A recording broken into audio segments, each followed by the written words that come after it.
And today's discussion will help us understand what are the metrics that are available for us to know that we are on the right track.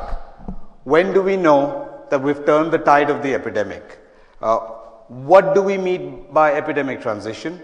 What are the ways to get to it?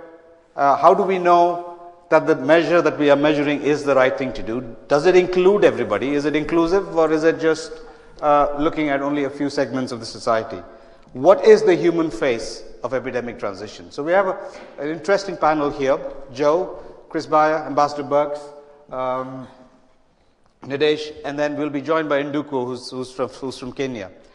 But to set the scene, I'm going to invite Ambassador Burks, who obviously needs no introduction in an AIDS conference, the global coordinator for the United States government, to set the scene on epidemic transition, what it means, what are the discussions that have been happening over the years with different experts on various ways to track the epidemic. Ambassador Burks. Great, thank you, and congratulations to UNAIDS again for the report, but importantly, for their relationship with all of the countries with their AIDS info and how important that is. I hope all of you have been to AIDS info and really looked at the data around the globe and country by country.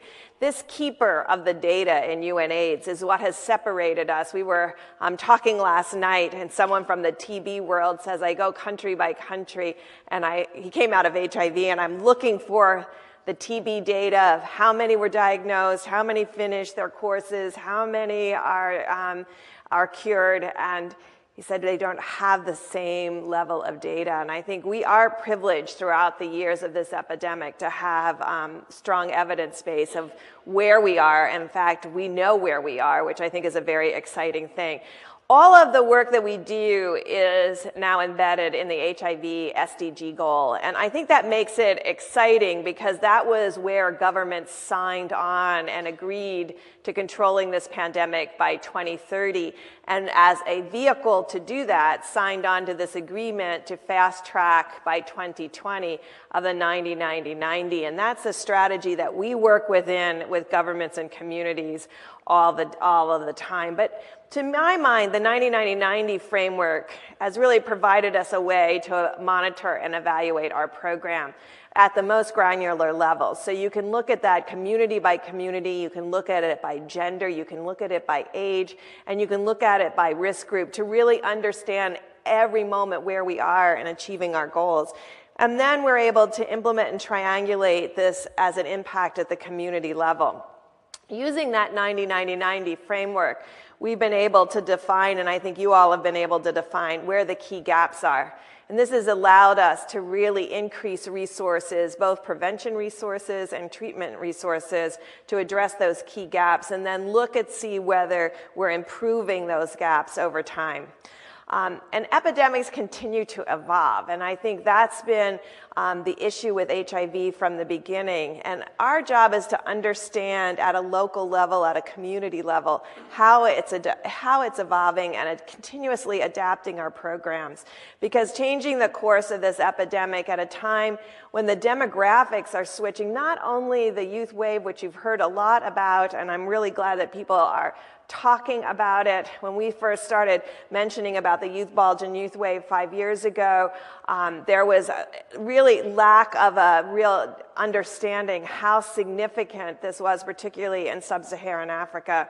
But it's not only that there's more 15 to 24-year-olds, it's that they're also urbanizing, and urbanizing at a pace greater than any other age group in sub-Saharan Africa, but that's happening throughout the world, looking to opportunities in cities, often moving into informal settlements, often without the same health care and infrastructure that they had at home. And so the reason I wanted to emphasize this being a wave, there are 4 or 5 countries in sub-Saharan Africa where it is a true bulge, where once they move through this next few years, they will have a steady but predictable stream of 15 to 24-year-olds that's no longer expanding. That's South Africa, Zimbabwe, Botswana, Namibia, and Swaziland. But in places like Zambia, this wave will continue for the next generation or two. And so this is why I was really excited. I came from a press conference where UNICEF was presenting their data of predicting where we are going to be in 2030 and 2050 if we don't change the incidence of infection in young people. So I think you've heard a lot about the community-based surveys, and we take that with the program data to pull things together. And so I think everybody has their own definition of epidemic control. I think that actually is fine. I think it will be, because we all don't know how we're going to arrive there together. We think we have a roadmap that can get us there. But I think each person taking their different viewpoints of whether it's incidence of 1 in 1,000, whether it's the 90-90 framework and getting to community viral suppression, whether it's the traditional definition of getting under R1, all of those elements look at a slightly different way at the epidemic, and I think that is all terrific, because then we get to support each other and really understanding where we are. And I think the 90-90-90 framework and its models provides an opportunity. So where are we?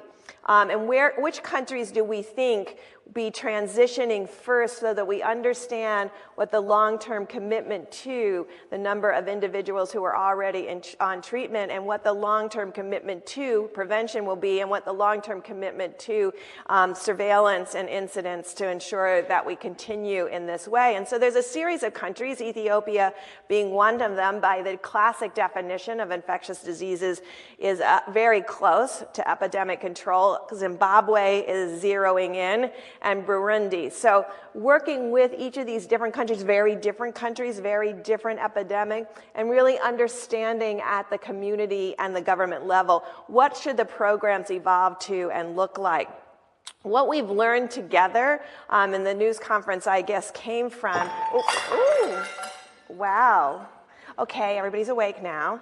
There's a lot of glasses down here. I'm not really sure why they're there, but okay.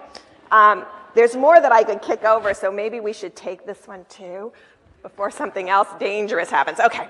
What we've learned is if countries and communities rapidly adopt policies and then implement them at the community level, we can make unbelievable progress. And you could see that in the Namibia data. And these are our FIAs. I can show you the Namibia data now because it was just released in that press conference just a few minutes ago. So you're the first ones to see this table. You can see that they have exceeded the viral load suppression that was within the framework of the 90-90-90, and they achieved that 3 years early. And what's exciting about that is they've also demonstrated a 50% decline in incidence. This is the Swaziland data. In just 5 years, they were able to increase at a country level, at a programmatic level, at a community and survey level. They were able to double the number of individuals who are virally suppressed, moving from 34% to 71% in just 5 years. And the community, and it concomitantly showed this nearly 50% decline in incidence. So I think the exciting thing is about where we are. Each country, each community, each district, each county is in a different place. And that's why we keep really pushing that this all has to be done very granularly, so you know precisely where you are and where you're going together. And then at a community and government level, at a local geography, really understanding what the long-term prevention and treatment programs should look like. So we've achieved this decline in the absolute number of infections, which of course is the piece that is driving costs, as well as incidence rates. And we were able to do that with still missing 50% of the men. So that's why the Men's Star project, I think, is so important to all of us. We have launched big prevention programs in DREAMS and expanded circumcision and have condom campaigns, but we really, in looking at all the data, understood how many men we were missing. And this is male ART coverage across most of our sub-Saharan Africa countries and Haiti. And you can see it ranges from 90% all the way down to 23%. And so at the programmatic level, we can really see how many men we have missed. And I think that's really resulting in several countries in our East Africa countries really lack of awareness of their status, and therefore less viral suppression at the community level. I put South Sudan in here again to emphasize that each country has to be analyzed in a very different way. Obviously, there's conflict in South Sudan. It's been very difficult for our partners to continue to execute program, although they still are, and they're still expanding the programs, including prevention, PMTCT, and treatment. So South Sudan solutions are going to look very different than Ethiopia's solutions. And so I think this makes it much more difficult in a program where we would like everything to be straightforward and simple, and we would like to be able to have a roadmap and a book that really defined what we needed to do. Finally, in West Africa, we see the largest stall in all of our progress. And this is a stall despite significant investment. So in Côte d'Ivoire, both the Global Fund, the country, and Pepfar have been there substantially investing for more than 17 years. In fact, we've invested more for individual person living with HIV/AIDS than any of the other countries in sub-Saharan Africa. Yet, 15 and 17 years in, these are the recent FIO results, only 30%, 37% of adults know their status. This is a failure of programming, not necessarily a failure of resources. And then Cameroon looks very similar. And then what happens? Mortality remains high, and you can only decrease incidence so much. And so that really, in my mind, there may be other reasons, but the one difference between West and West Central Africa and East and Southern Africa is a policy of both formal and informal fees in their healthcare delivery system. And I would believe that the 60+% of the people we're missing are the 60-some% who can't afford the fees to access the healthcare delivery system or the informal fees that occur on top. I think we are excited about the U=U campaign because it translates public health policy to the individual level and individual responsibility and individual awareness of their viral load status. We also think the access to better regimens are going to be key to our success, and we're excited about the TLD rollout. And I just want to call your attention, we continue expanding our prevention efforts, and that's been very key, and continue to evaluate their impact. But we're also very much interested and have launched in a whole series of countries, particularly the countries that have dramatically decreased incidence, is an incident monitoring system so that we have rapid alerts for when epidemics are beginning to increase or when there's a significant number of new infections, so we can redouble our prevention and treatment efforts. And all of this in the way of maintaining quality. And so I think many of us, and we're excited about the high-level meeting in TB because I think it's really bringing attention to this, but in the recent press conference, they talked about how much TB mortality and TB cases reduced by ensuring that everybody was on treatment early before the immune system becomes crippled in any way, and also addressing cervical cancer in HIV-positive individuals. So we've added two things, and I hopefully you go to our booth because we have all of these maps up there by every country. This is just a way to quickly monitor your programs in real time. This is viral load suppression of 90% in the dark purple. This is females and males, so it immediately tells you what your problem is. Again, you're getting, you can't decrease incidence dramatically if you don't find the men. And you can see how few of the men are virally suppressed. That's the sea of light blue as opposed to the dark purple. And so we don't have a B+ for men. And so I think what the MenStar program and campaign is trying to do is find out what is the equivalent of that to really bring men into the clinic. To do our part, we've added 2 new indicators. I know probably all of our implementing partners in the audience, they're gasping because we already have so many. But we really think TB prevention and monitoring use of TB preventive therapy and ensuring completion of TB preventive therapy is absolutely key to lowering mortality and quality of program. And then for the first time, we're adding an overall mortality indicator so we can really find out where people are they lost to follow-up, have they died, why have they died, what have they died from, to continue to evolve our programs from both ends of the spectrum. And that's the one concept I wanted to leave you with. While we're working on the front end of increasing our prevention interventions tailored to the populations most at risk, whether they be key populations, whether they be young women, While we're working that part, we also have to be very responsive to the people who have been on long-term treatment and ensuring that we're modifying our programs to meet the needs of our long-term survivors, that we believe that will become a bigger and bigger part of our program. So thank you for the work that the communities are doing to highlight U equals U. This is Vietnam's interpretation of U equals U, and so it's been a very exciting time for all of us. Thank you for your work.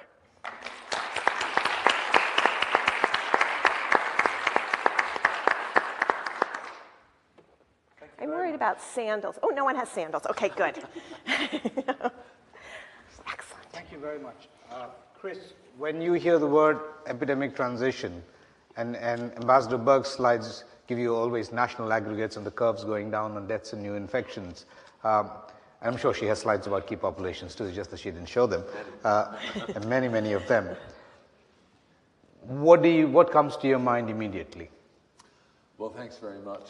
And first of all, the first thing that always comes to my mind when I hear Debbie Birx present and talk about this is that, the power and the importance of the way Pepfar has gone about these problems is using data to identify gaps and then using programming to try and address those gaps. And that stepwise and evidence-based focus has really generated these results. So, you see those data on the problem of engagement of men and lower viral load suppression of men, and we're already on to men's star and addressing that. And I think the same thing was so true of the adolescent, young adult women in East and Southern Africa, where we were all so profoundly concerned about those incidence densities, and out of that came dreams.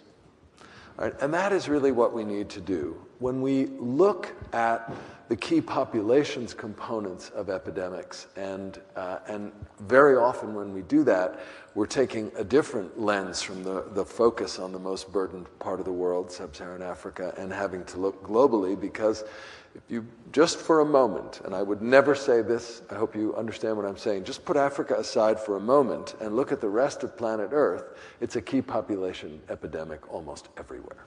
Right? And in sub-Saharan Africa, of course, key populations also play an important role. When Pepfar and the Global Fund were started in 2003, I don't think there was an epidemiologist in the world who thought that we were going to do much better with the high burden epidemics in sub-Saharan Africa than we would, say, in Europe or Southeast Asia. That's what's happened. And that is because of the investment and the focus and the leadership, the partnership, and it really has been extraordinary. But the key population epidemics, and I want to also congratulate UNAIDS and for your terrific report, in so many places are not coming under epidemic control. So you asked me how I would define epidemic control. So let's say, what does that look like for key populations? And I would go back to what seems like a very long time ago, but actually it's just a few years ago, the Obama administration. And the Obama administration put forward a national AIDS strategy for the United States. And you have to remember, in the United States, about 2/3 of our new infections are in one key population, which is gay, bisexual, and other men who have sex with men. And that epidemic is increasingly concentrated in MSM of color, low income, low socioeconomic status, and with a geographic dispersion in the south and southeast of our country. It's a very specific epidemic, and it is a very tough one to address. So you ask yourself, what does epidemic control look like in that kind of context? And the National AIDS Strategy essentially said, our goal is a situation where new infections, when they occur, are rare, where people who are infected have access to testing and treatment and care in dignity, and where we have a real end, or at least a significant decline in stigma and discrimination. So that's how I would define epidemic control for key populations. And I would like nothing more in this life to be on this stage and tell you that we were winning this fight in country after country. And unfortunately, what's in the UNAIDS report, what's in our new IAS Lancet Commission report, what's in the Pepfar data, is that we have ongoing challenges in achieving these goals. So, to just talk about a couple of populations to give you an example. Ambassador Birx said a very important thing early on, that HIV epidemics continue to evolve. So we actually know each other from Thailand. It's where we first met, and I started working in Thailand in 1992. There was a raging epidemic in reproductive age adults, worse in the north where I was based, and it had a very big component of the high rate of use and patronage of women sex workers by young men. And we were working in the army. That was the driver. Over 90% of young men with HIV infection had a history of recent patronage of sex work, and there was a predictable wave in lower risk women that followed. Thailand 18 months ago was certified free of perinatal transmission. You should applaud now. That is a huge achievement, right? That epidemic came under control. It started to come under control in the old days when all we had was condoms, STI treatment, mass education campaigns, and community mobilization, and sex worker mobilization, which was a very big part of that response. But it turned around. And we were doing studies, vaccine trial, cohort development, and others. We had a big project trying to get vaginal microbicides going. We had to close it down because there was no incidence left in women. Hallelujah, right? Nothing like success to change your research focus. However, there is an ongoing, sustained, high incidence epidemic in young gay, bisexual, and other men who have sex with men, in transgender women who have sex with men.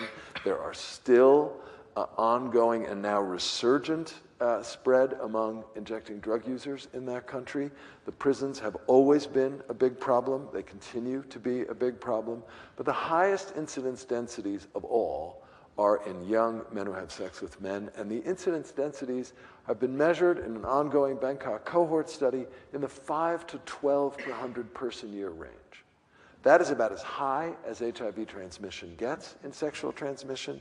That is not epidemic control. So on the one hand, you have real success, decades of investment, first country in Asia to do universal treatment, even though the treatment wasn't very good at the time. And on the other hand,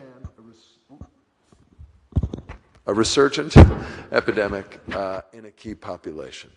And that pattern, unfortunately, is being seen in a number of countries. China's epidemic has changed. It is now predominantly in young men who have sex with men. We also, of course, are seeing consistent transmission and acquisition in people who inject drugs.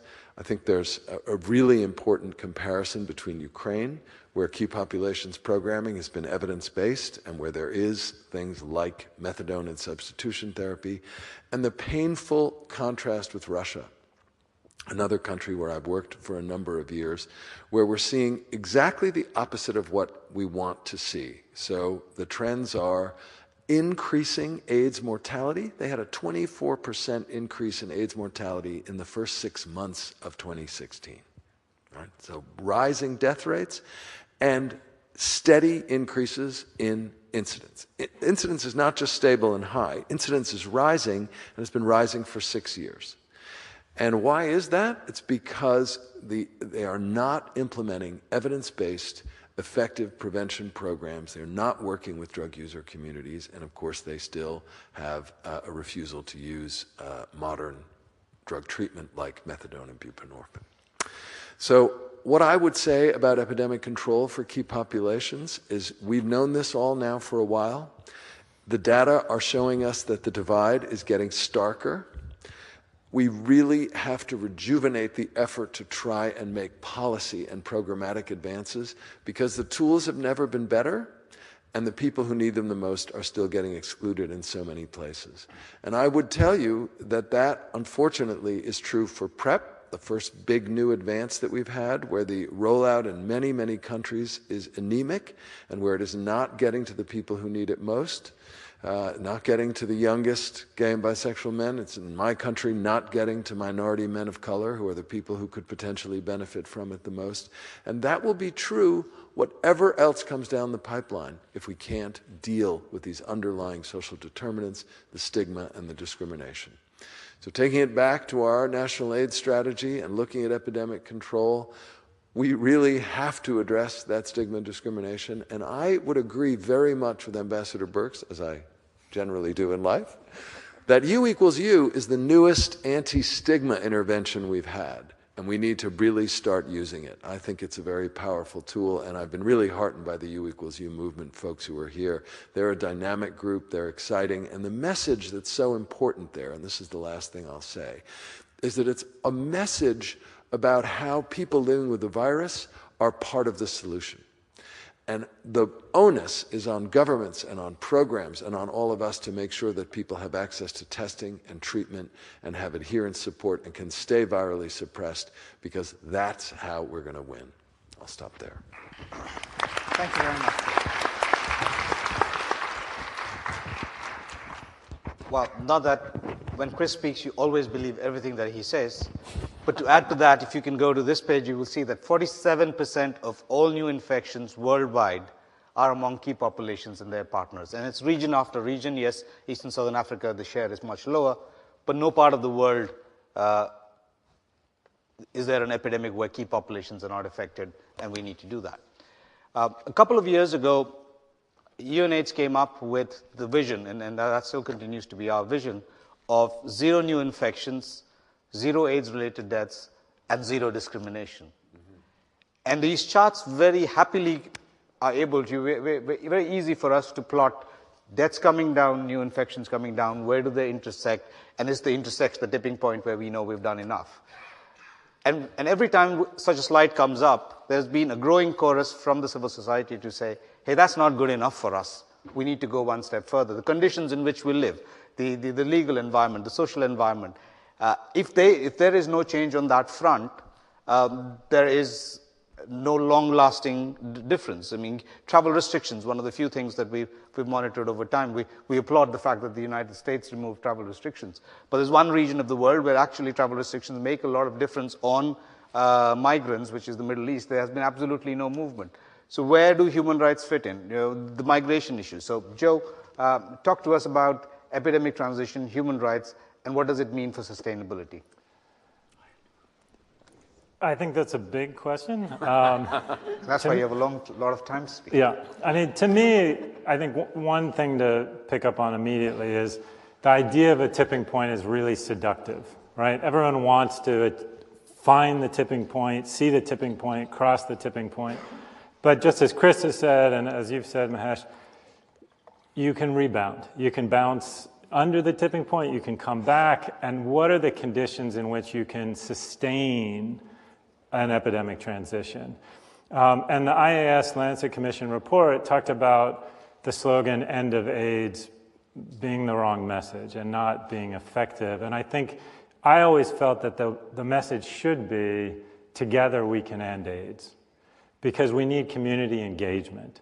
And if there's community engagement and if there's continued support for communities, you can start to see a path towards sustaining a positive response. And so for me, that's key. And part of that community engagement is community engagement in defining what is epidemic transition, when has it been achieved, what are the markers of it, and where are the other aspects of it that go beyond epidemiologic indicators of prevalence and incidence, but look at things like enabling environments, ending criminalization of key populations, and really putting in place and ensuring that all of the things that we need to really have a sustained response are there. So I think there's a really important dialogue. We want to celebrate success. We want to celebrate the idea that we can achieve, reaching the end, but we need to make sure that that's fully inclusive, that we're talking about key populations, we're talking about specific locations.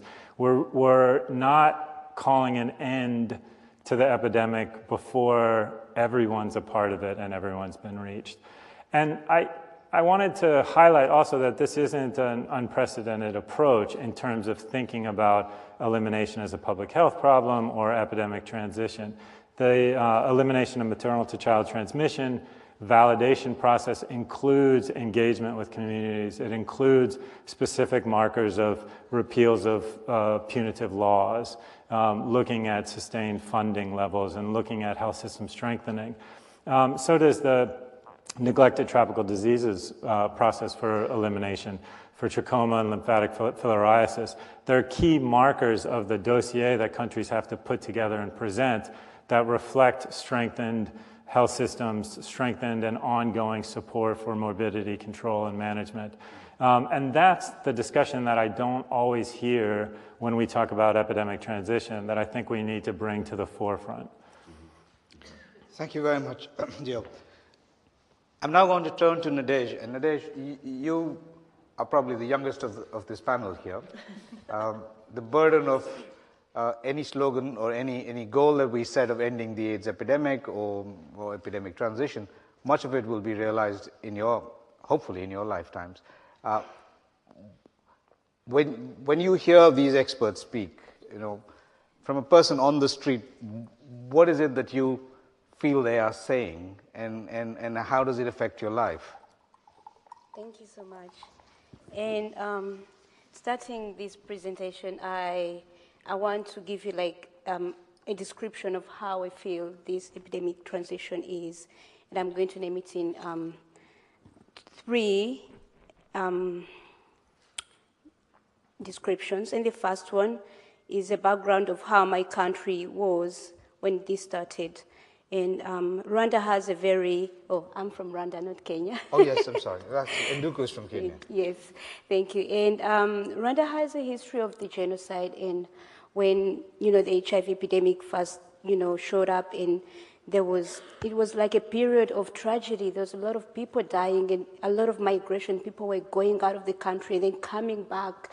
And, there was a lot of transmission of HIV and people dying. And that was a very big tragedy that the country was experiencing at a time of when nobody saw hope for the country. Thought, we just saw everybody killing each other. Now HIV is killing people. And the second period was where now the medication was coming in, but at a very high demand. People were dying, and some were receiving medication just because they're being selected. They had very low CD4 counts. Now, if you didn't have very low CD4 counts, you weren't granted to get the medication. So it was a very high demand period, which was an emergency. People thought, okay, this is a kind of a time of hope, but still, not everybody's getting access to the treatment.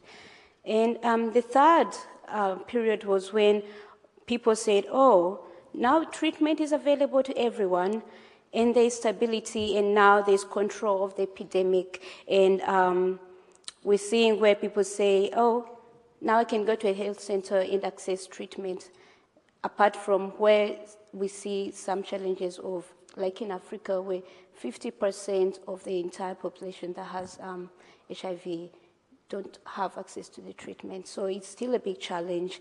And how is this coming to? What do we see as a future for this epidemic control? To my side, I see that there's going to be very low, there's going to be virus suppression in the entire community of people with HIV if they're taking their medications properly, and if 100% are actually getting access to the treatment. And there's going to be a very good production of medications that don't have effects to the people and are accessible as well. So, and why not? We're going to have a cure. So that is how I see it. Simplified ways of people getting these medications, and of course the services there for these people. So me coming from the young people, what I see is that young people still feel that these services are not open to them. We could look at the young key populations who go to health centers, but then they're not welcomed in a friendly way. They don't feel welcome. So I would like to just use a quote from Parker. He said that equity is not about everybody getting the same things, about everybody getting what they need in order to improve their quality of their situation they're in. So if it's a young key population, give them what they want. Give them lubricants. Okay, don't start judging them because they're key populations. Don't start judging a young girl because she asks you for condoms. She wants them. Having sex is free. So we still feel that, yes, there's going to be a future, a very bright future for this epidemic transition, but then what does it mean for the community? It means that there's provision of all these easier services that are accessible to everyone, and also having zero stigma and discrimination, because that is killing a lot of young people more than the virus is killing them. The moment they start discriminating a young person, he or she feels out of space and stops taking their medication. And how are they taking those medications? Are they being judged because they're taking those medications in public, or is it because they're taking HIV medications? That's also something that we've been looking at, and us young people are looking for a solution. The other day I was talking to Ambassador Briggs about how we want to bring an innovative way of just removing the stigma around the medications as young people, because it's our right to take the medications. We have the right to those medicines, but then the community stigmatizes us because we're taking those medications. And before you know it, young people are dropping off medication. They go for them at health centers, but they never take them. They stock them in their cupboards, in their clothes, and they throw them after 2 months or 3 years away. And that is the loss. We're investing in young people, we're investing in communities in order to save lives, in order to achieve the 1990 strategies and commitments and agenda. So to me, I would say, in order to achieve that, we need very good legal and social frameworks in countries, in regions, and also having partners supporting us, partners supporting initiatives from young people.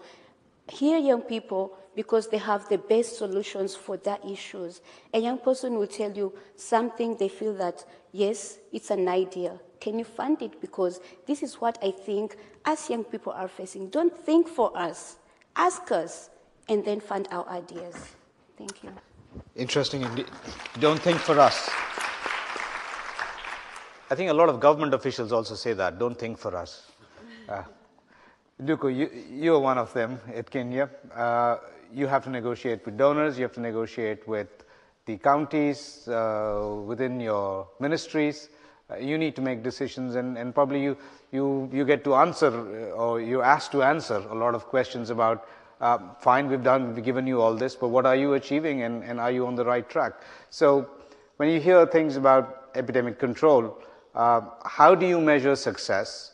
What are the kind of metrics that you use to be able to convince both donors and your bosses, as well as the communities to whom you're ultimately accountable, that you are on the right track? First, my apologies for walking in late. That's a very hard question, because I think I look at it from two perspectives. And the first perspective is the discussions that we have in many meetings like this, which is about how accurate are we and how smart are we in terms of the measurement. And sometimes the question with that becomes, how accurate do we need to be? And how much investment do we need to get to be able to say, whatever matrix it is good enough to be able to help us figure out what the problem is, where it is, who we should be reaching, and therefore determine how to reach them. And sometimes there's a conflict between those two, because think about incidence. If I sit in a science meeting, everybody wants a measure that is got a whole range of parameters and definitions in terms of clarity and scientific accuracy. I sit as a manager of the national program, and perhaps that level of scientific accuracy might not be what I need, because what I need is very simple questions. Where is my challenge? How do I get there? How do I define it? How do I get there? Because that is what will help me make decisions, or support decisions, or support partners to determine where they need to go. So the answer to your question is that I think we have to think about whose matrix they are, who is the target audience, and for what purpose. And coming to the question, therefore, of the controlling the epidemic, there are several realities we have to face. And the first one is the reality around countries. Now, one of the things that keeps being said is that countries that own their response, where you have political will and leadership, are where you see progress. Where you do not have, there are challenges. And that has been repeated over and over again. So I sit back and from the country level, I say, what is it that would get everybody or people who need to make the decisions I need, whether it is Treasury, influence Treasury for funding decisions, whether it is make decisions around taking up a policy simply because I've written an advisory on it. What matrix do they need? And where I go is the political space. And in the political space, you have the SDGs and you have the high-level meetings, because it is against those that countries report.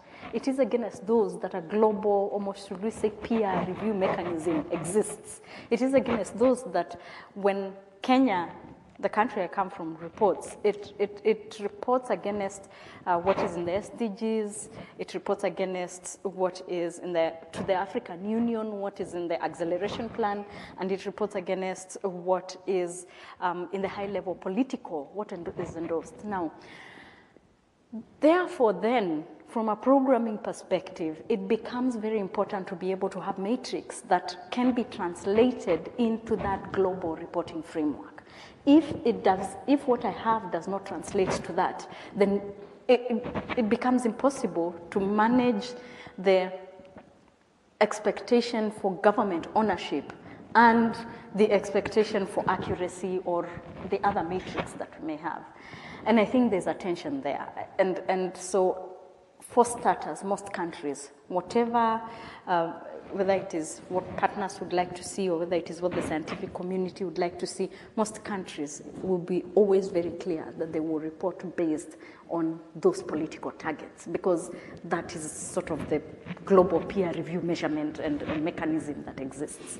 And then the second has to do with the level at the national level where we have the engagement around, so what do I do with counties and how do I get counties involved and engaged? So if I went to a governor and I said the target that you have to meet is 3% of this, how effective is that? Vis-a-vis, if I was able to translate that 3%, inaccurate as it is, into an estimate where I can say, you need to be able to make sure that you get to no less than 2,000 or 200 new HIV infections within 2 years.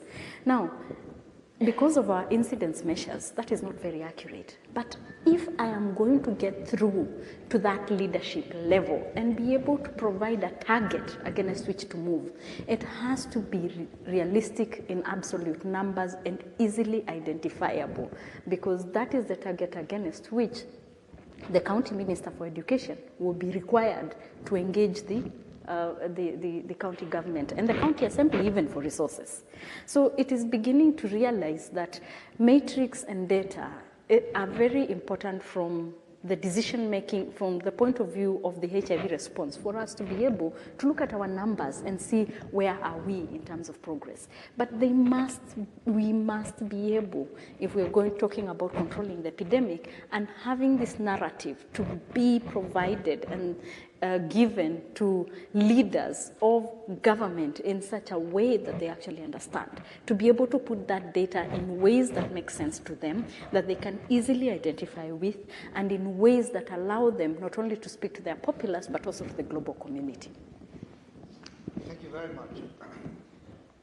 One of the questions that we at UNAIDS have been looking at in the last 1.5 years, and most members in this panel have been part of that process of trying to come to that one or a suite of metrics that can help us define or understand epidemic control. There seems to be some fear about it, the fear that any one of these metrics will lead to complacency, or it does not do enough for one particular group or the other. We came out with a metric called incidence prevalence ratio that we've introduced in the Milestogo report. Mary, I'm going to ask you to come and take the floor there and explain what that metric does. And Pepfar has epidemic control that's been defined in their way. Some people want a per population, per capita kind of. Why do these metrics evoke so much emotion, and how do we get beyond it?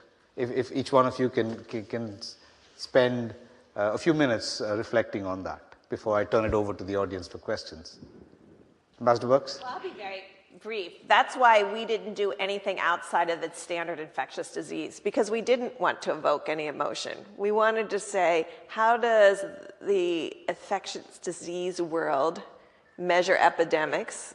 And that's why we went with R1. I think the other ones are helpful because they measure a subgroup and a sub-issue, and certainly we're very concerned about incidence.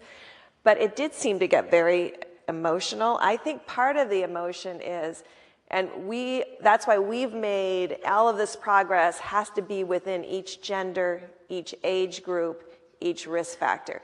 Because you can see that you could overwhelm any of these indicators or underwhelm by not reaching a whole population if that population was small. Whether it's boys with such a low incidence. You could reach what you perceive to be epidemic control and still have all the young boys at that same rate getting infection, because we want to decrease the rate in every age group and every risk factor and gender. So I think everybody's concerned, and I think rightly so, that unless it's done very specifically community by community and risk by risk and age and gender by it's going to help us leave people behind. And I think that's why, I mean, I would be concerned that you'll lose the people in these big average kind of metrics. Chris? Yeah, I very much agree with that. I also think, as an epidemiologist in a department of epi, actually, at Hopkins, people talk about epidemic control for lots of other diseases all the time, and we're very comfortable with that language, and it doesn't feel conflicting. And then you take it out into the wider world, and immediately our communities, first of all, have anxieties about control. And certainly for key populations, folks, government control is often not benign, right? And it is associated with an array of very strongly negative held emotions and anxieties and fears, some of which are quite justified in all too many places. So it's a challenging terminology outside of a scientific discussion.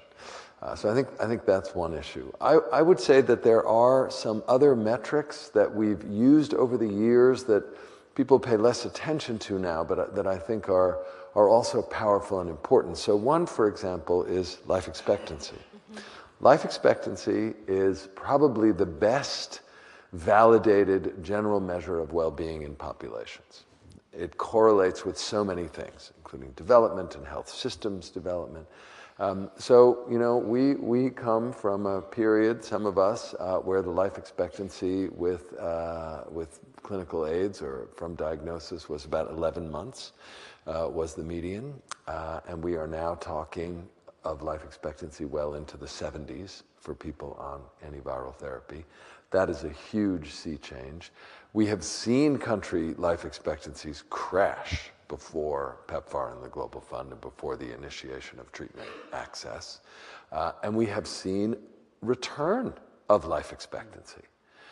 And to me, that is also something, I mean, you know more about this, Nduku, than I, but that many governments understand and can see in a big way, right? And when you have something as devastating as the AIDS epidemic was, that actually declined all the life expectancy gains of global health in a number of African countries and wiped out the child survival gains in a relatively short period of time, and then life expectancy rising steadily, that's a powerful measure. It's not epidemic control, but it's hugely important. And it is very important, I'll just make one last point, which is that when we look at declines in incidence and when we look at declines in mortality, there's a third curve Right? And the third curve is actually a very important one, and that is that as mortality declines, what goes up? Prevalence, somebody said, epidemiologist out there. Very good. Prevalence. And of course, as life expectancy rises and prevalence rises, the number of people living with the virus and hopefully well, virally suppressed, you might even say controlled, also rises, and those folks we want to live long, productive lives, want them to be part with us in our communities, and that also means that the chronic disease burden of HIV as a chronic progressive disease also rises. And that means that, when you talk about epidemic control, you also have to talk about a transition to dealing with those aging and complex patients in countries now where life expectancy is rising and everybody else is aging too. And that NCD burden is a part of what we have to think about when we think about the transition to where HIV is going. Joe? I think some of the fear that comes up around this discussion is also about trust. And I absolutely believe that talking about epidemic transition and saying this has to be in every population, every risk group, every location is the right answer. But if you look at the reality on the ground, there are countries that deny that MSM live in that country. There are countries that refuse to collect accurate data on where the epidemic is for those countries. And so that makes it hard for people to, I think, have confidence that governments are going to respond to this genuinely and aren't going to say, well, the overall figure suggests that we're under control, we're done. And I think the other part of that is something about the AIDS response historically, which has been about being transformational and about really seeing the AIDS response as a dynamic response that's changing society, and not wanting to finish that task with epidemic control before a broader transformation can take place. And this gets to the comments that Nadej was making about discrimination in healthcare. And I think that's an example where really the HIV response could push harder and achieve more to see not only an epidemiologic measure of control, but a fundamental change in acceptance of patients in healthcare settings, destigmatization, that would be a legacy for the epidemic response that would be just much more exciting than a sort of dry calculation of we've crossed a tipping point. Nadej? Sure, thank you. To me, I would just say we shouldn't leave anyone behind, because there are some communities that we're ignoring a lot. The other day at the opening ceremony, I was hearing a lot about young women and girls, adolescent girls. So that is a very, very key group that we shouldn't forget, because these young girls need good information, correct information about HIV transmission and prevention in order for us to achieve the targets that we want of 0 new infections and, of course, having the 90% virally suppressed. But again, on the viral suppression, we would come back and look at the ones that are already on medication that are facing adherence issues due to different challenges already. Like I mentioned about stigma, discrimination, and also services that are accessible in, that aid these people already on treatment to take the treatment in a more easy way that can help them suppress their viral load. And do go. The question you asked was about emotions and why data and numbers create emotions. I think I'll start with 2 perspectives. The first is that every time let me talk about myself. Every time I hear about a new metric, I ask myself, What is the investment that will be required to make this a national system? Or what will be required to draw data from the national system? Sometimes we forget the back end it takes to deliver that data. It requires that every single one of the 12,000 facilities in Kenya is able to report every month to the next level of facility in order for that data to eventually be entered into a system, in order for us to eventually collate it, do a basic data review and quality assessment, and then in order for that by the 21st of the month to be uploaded into the system. The massive back-end work is something that we don't think about. And so clearly you can hear my emotion coming out because that is the first thing that I think about every time you think about, I hear we now have new data tools, new metrics, it is a heavy investment, not only in terms of money, but healthcare workers and records systems and officers and whoever has to put in. And I think that is sometimes something we don't appreciate as we have these conversations about data and metrics and let's get better. It takes at least a year and a half to 2 years to really change the system and get it working. And every time we are there, there's a whole new set of data that we have to think about. So obviously that is something, and one thing people say governments are resistant. It's probably true, but they're not resistant because they don't necessarily think it is useful. It is a question of cost effectiveness. How useful is this to make this investment that I have just talked about? And that's just the reality in country. I think the second one has to do with the question that about the utilization of data and as we develop those metrics, how they are utilized. Now, IPR is something that is used from an epidemiological research perspective. When I come down to the national level, the question I would be asking myself is, so what sense would that make to my Treasury Minister? Unless I can somehow translate that into two things. One, a number of infections averted. Two, life expectancy, or any of those other indicators that make sense. I will retain it at a technical scientific level. I will not be able to get to that place where I need the people that make decisions or that help me make the decisions or help me drive or help the country drive the decisions that are needed, will hear the point that I am trying to make. And I think that is the second perspective that I have. And the truth is, countries will always use aggregates because you can't use, so at that level you have to use aggregates.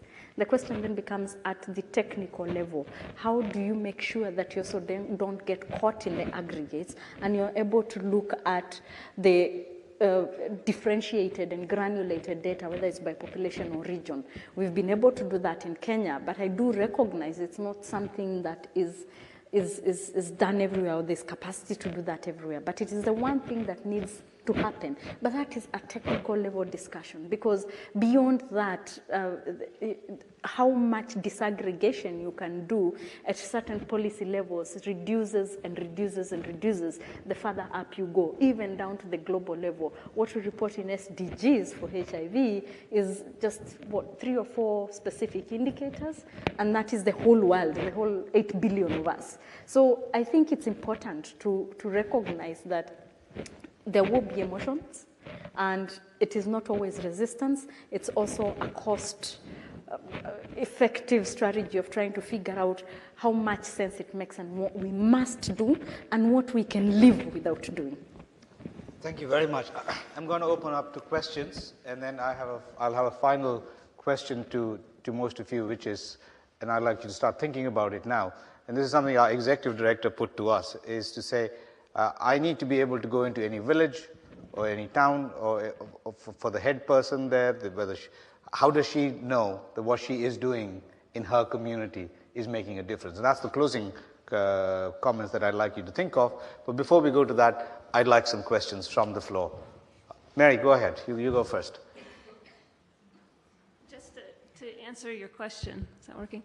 About the incidence prevalence ratio, which Nduku kindly talked about too. It's the number of new infections divided by the total number of people living with HIV, and you know, just trying to think about, and I think Chris said this very well, keeping people alive is your bottom line. As long as you keep that number steady, and then driving down the number of new infections is your success, is how we're thinking about it. So just to respond to your question, Mahesh. And to have human rights indicators to go alongside with it, so that we don't miss the third zero part of it. If I can then make a comment after responding to your boss. I think the points that were made along this whole panel here today were excellent. One is, Ambassador Birks, you're saying there can be multiple indicators and we don't need to just choose one, I think is a very fair point. And then it gets very well to Nduku's point about depending on who you're talking to, you might want different indicators. And so, you know, in a ward level, it might be very difficult to try to explain, well, you need to have an IPR that's below 0.03 to be seen as successful. I mean, it just gets complicated. And so there's different uses for it. And then, of course, we have to pull in the discrimination piece and that bottom line. And I think that's one that we're still working on, we're still challenged with. How do we make a very succinct indicator that tells us where we're going with stigma and discrimination? Thank you. Thank you. Good afternoon, Anna Filipovska. I'm a regional coordinator of regional coordinating mechanism of 9 countries from Southeast Europe region. And I have one question regarding transition and sustainability. And my question is, what measures and by whom should be taken to ensure sustainability of HIV services for key population, particularly in Southeast Europe region and broader region, Eastern Europe and Central Asia, which are currently ineligible for global fund funding and other donors are not available, and in the same time, governments are not ready or willing to support such treatment and preventive services on a required level. Because we have a situation, particularly in Southeast Europe region, where countries, like low prevalence countries, are increasing their prevalence among key population. And they're exiting our global fund, and in the same time we have Russia, which is high prevalence and also transitioning. Thank you. Thank you. Good morning. My name is Hannah Hai. I'm working with World Food Programme in Ethiopia. Thank you, Ambassador, for your presentation and also including a slide on Ethiopia, which we hear very little at this conference. My question is in regards to controlling the epidemic, what are your thoughts on the relation between food insecurity and vulnerability to HIV, and also the relation between food insecurity and adherence to treatment, especially in a sub-Saharan context? Excuse me. Thank you. Yes, sir. Good afternoon. Maxwell Marks with the Pepfar Coordination Office in Kenya, and I'm just going to follow on to the question around stigma. And I'm just wondering, since you're talking about a global aspect of where we've come from, and human rights has been quite key in terms of actually what we've been doing in terms of key populations as well. So I'm wondering if, as we move forward from this conference, I know it's only a few days before we close, that as we move forward, I would love to see if there's a way that we can come together to at least come up with, as we're talking about, a matrix that can show us some of the progress. So I know we've had a lot of key population presentations across the conference itself, but it would be nice to have some progress indicators that we can at least share that could then give us some direction at the next conference. I'm hoping that perhaps as you think through and respond to some of the questions, if there's any ways or responses we can get on how that could come together. Thank you. Ambassador Birks, if you could speak on that, and Chris, on the Eastern Europe situation, you're better placed to talk about that part. Okay, now let me just say one Please. thing about Eastern Europe, because it's bothered me about the epidemic in general from the beginning. I came out of the U.S. military at the beginning of the epidemic. So Walter Reed we ended up, at the beginning we had hundreds of people, soldiers, dying in their 30s from HIV and not knowing what it was, to when we had a diagnostic test having thousands. And I learned a lot from taking care of those individuals. One of them, none of them identified themselves as a key population, because if they had, they would have been discharged from the military at that time and not have access to health services. So 100% of them got infected by a prostitute in Germany, even though most of them had not been to Germany.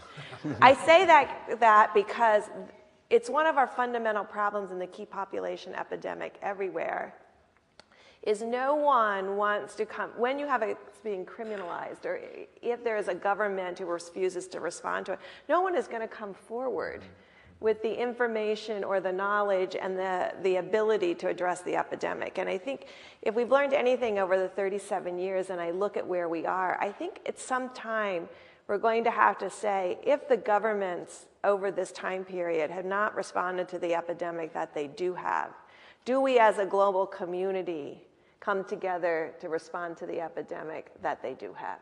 And it may be outside of governments, it may be outside of government funding, but we can't just keep trying to do things the same way, whether it's the Global Fund or Pepfar or the local government investment, and pretend that we're making great progress, although we are in specific countries. The nutrition piece.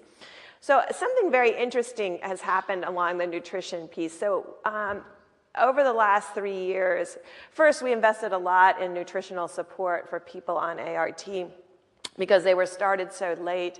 They were started really at extraordinarily low weights. We couldn't even get a low-dose nevirapine for adults because the adults weighed so little. And so we did a lot of nutritional support in the first 5 years of Pepfar. Since then, we've been doing nutritional supports around famine and food insecurity, and we still do a lot of nutritional support through our OVC program. During that recent famine that was in Southern Africa, we provided, I think, $25 million for nutritional support.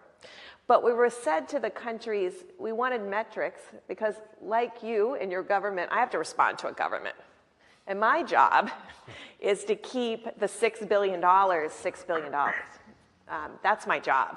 And so I have to create, I have to create indicators that my government understands that's very much dependent on the indicators that other governments are using. So there's two sides of this equation, and one of them is very much, everybody has governments that they're working for, and we all have to satisfy our governments in some way.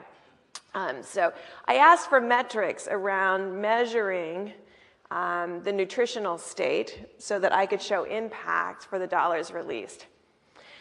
They came back and said, well, we didn't end up using most of the $25 million because we couldn't find any underweight children or adults.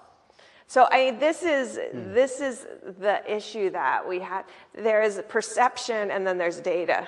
And I think as we become all more data-driven, it's going to be really important that there are some metrics, even if they're simple metrics, that allows government to understand where their problems are the worst and address them there. We just clearly weren't in the right place to address the famine that was there. And I don't know whether we went to the easy places. I didn't get underneath it, but we didn't find malnourished people. So this is on us, because it's always on us to try to match up the need, the equity, matching the resource to the need, whether that resource is food or whether that resource is ART. And I think we're not quite there yet. And I'm hoping that HIV/AIDS and our abilities drive that from we need a metric around stigma and discrimination, because I feel like it's worse. That's my personal perception from working in Africa and Southeast Asia since the 90s. But I can't go to a government and say, I feel it's worse. I need to go to the government and say, we've got clients that sent us in these surveys from all of these clinics, and this is the baseline, and it's not getting any better, and in fact, it may be getting worse. And I think we just can't hold ourselves and governments and communities accountable if we don't get to some clear, not what you talked about, Mary, not the IPR, but something that's very clear that they can present to Treasury, that they can present to presidents, and we can present to our government to make sure we're making progress. Can I jump in on that? Yes, just you. Sorry, Chris. No, go ahead. I just wanted to say, I think thinking about stigma and thinking about indicators for stigma, part of my sense is that we've got a lot of indicators about lack of access to prevention and treatment for key populations, and that is driven by stigma.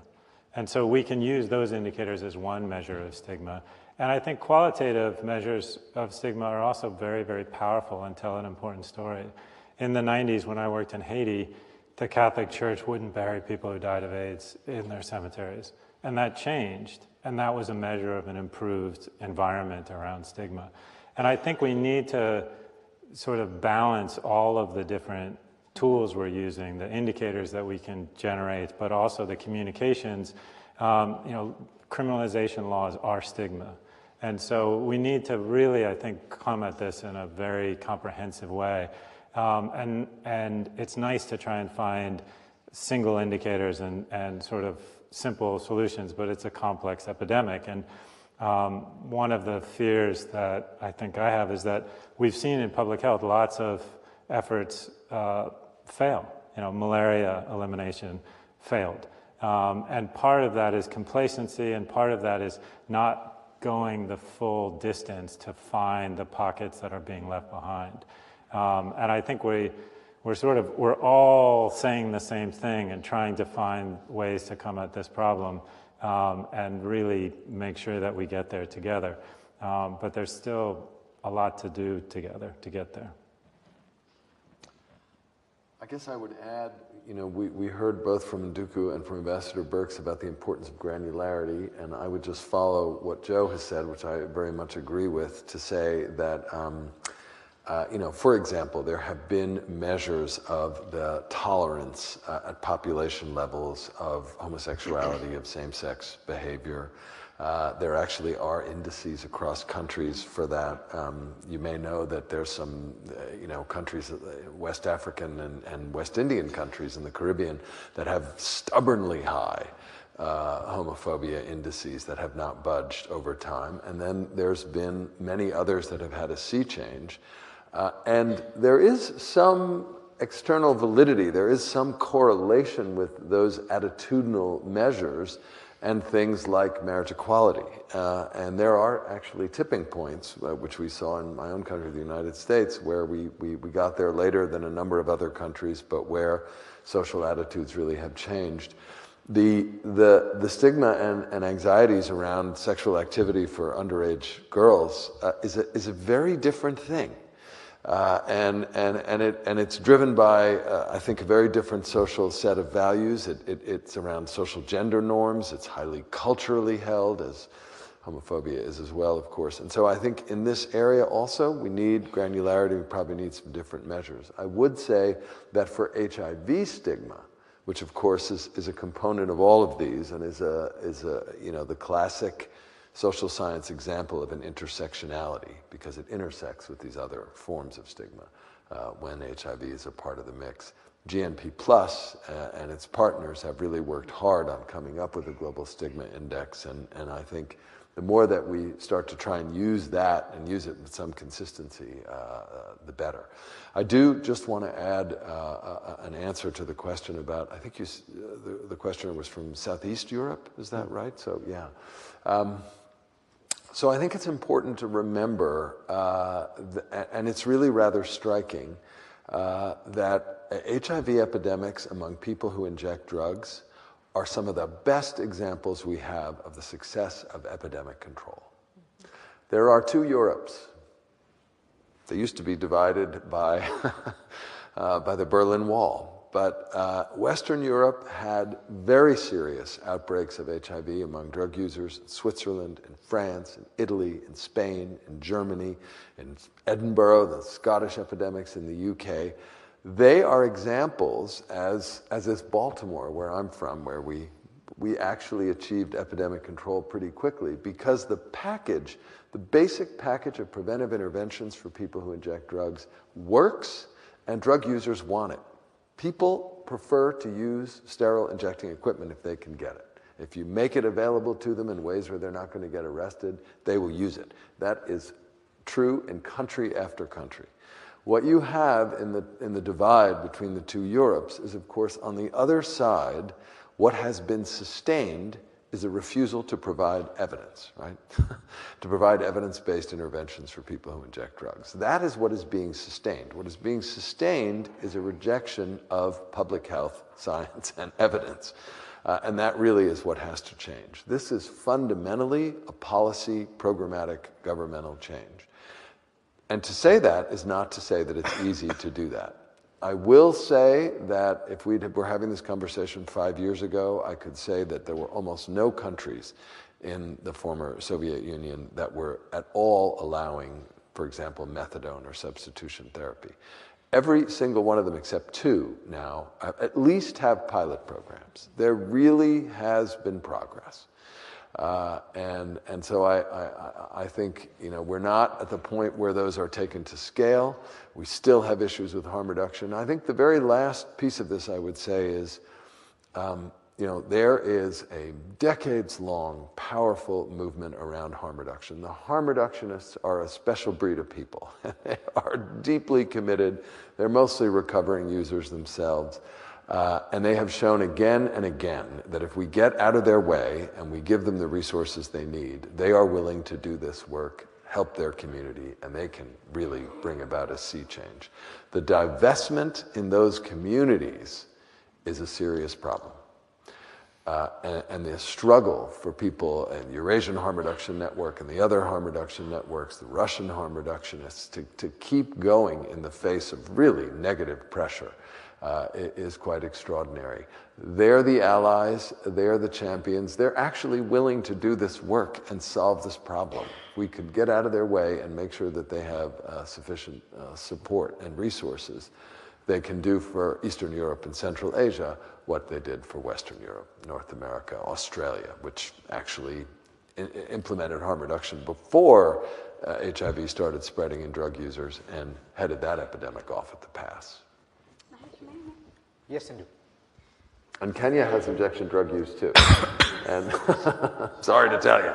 Yes, I want to make 2 quick comments. So one is on stigma and measurements around stigma. Over the last, I think, 5, 6, 7 years, one of the things I have consistently said is we are not getting anywhere because we are not ready to invest in measurements.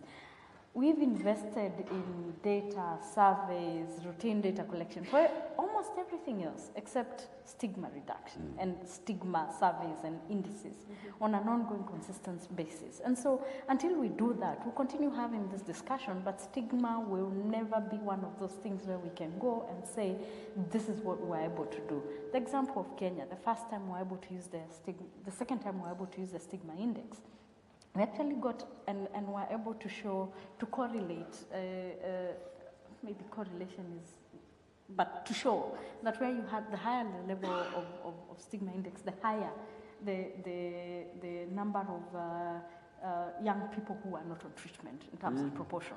And as soon as we did that, I remember when that data was presented, we had the Minister of Education and the Cabinet Secretary for Health. And the 2 things they said immediately was, this has to change, and gave a few of us marching orders and said, go and figure this out, including the stigma and discrimination. And we ended up with a huge campaign in which we had people like the President, we had some of the key musicians, it was bipartisan in the sense we had people from both divides of the political divide, just that one single. So we are looking at doing a second one. But I think we have not invested consistently all the time. A second comment I want to make is a little bit controversial in the sense that when we talk about key population, Kenya is a country where homosexuality, sex work, and drug use are illegal. And so how is it that we've tried and been managed to be able to get programs and services going? Because we realize and recognize that the issues related to decriminalization and the legal space are issues that are way longer time because it is a social issue, it is a political issue, and that sometimes is going to take way longer than the time we need and what we have to do right now, which is interventions, which is services, which is an enabling policy environment. So from the point of view of the National AIDS Control Council, what we've been able to do is actually provide an enabling environment. We have a policy on key populations. We have a policy on services for each of the key populations groups. We have a very strong key populations program in the country. There are still challenges, especially around legalization. There are still challenges where you walk and you find in a certain part of the country, there's legislation that wants to come up. And that will always be there. But part of that is recognizing that in some countries, the legal change will take longer than we would want it to, and longer than we have to wait in order to push forward the HIV epidemic and the interventions that we need to. And so perhaps we also need to be asking ourselves, while that is happening, how do we strengthen our services? What can we leverage? In Kenya, we have leveraged the idea that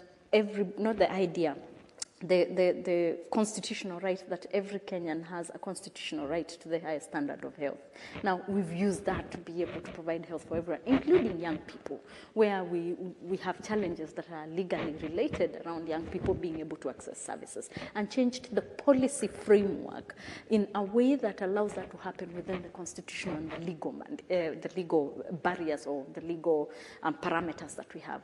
So I think here there's also a challenge that, yes, we, as the direction of engaging the legal space moves on, not all countries will move as fast there. That you also have to be able to look at what are the policy environment that you can create and still be able to actually push forth services. You make a fair point, Nduku. I mean, I come from a country where, like yours, sex work, drug use, and gay men are criminalized in one form or the other. And yet the government of India funds civil society, at least about 2,000 civil society organizations to provide services for them. But over the last 20-25 year journey, we never ever forgot that we had to change the laws, and the civil society took that space and kept the pressure up, and having an indicator to be measured, good or bad, at least helped create that focus. And we're all hoping for good news in the next couple of months, where, as Chris Bayer said, the government of India actually got out of the way and told the Supreme Court, we'll go by your wisdom of your judgment, and we won't bring in. And hopefully we will decriminalize anal sex, and then therefore, decriminalize gay men and men who have sex with men in India shortly. But it's important, as you're saying, and most on the panel are saying, that you need to have that metric to keep us on the spot, keep measuring it, even if the progress is slow. But if it's not there, nobody will bother about it. And I think that's something that's there. So you've been waiting for a long time. Thanks very much. Lou McCallum from APMG Health. I just want to update on some key population work that's just finishing. The Global Fund's just with us we helped them a 63 country study on just what data is available on key population health outcomes. And not just epidemics not just concentrated epidemics, but across countries with generalised epidemics.